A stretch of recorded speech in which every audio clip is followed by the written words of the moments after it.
Животните, които живеят най-дълго на Земята.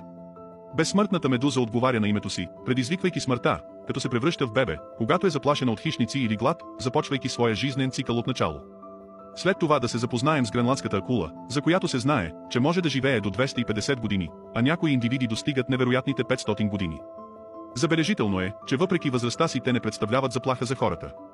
След това се появяват китовете, за които се знае, че живеят повече от 200 години. Тези величествени същества обикалят арктическите води, предизвиквайки преминаването на времето с грация.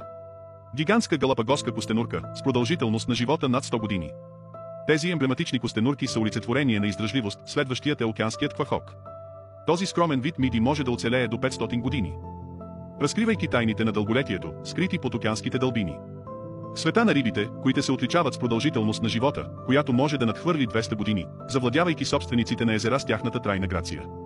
И накрая, поздравете Джонатан, 190 годишна костенурка, която държи титлата на най-старата известна костенурка, надживявайки хората на Земята 2 пъти.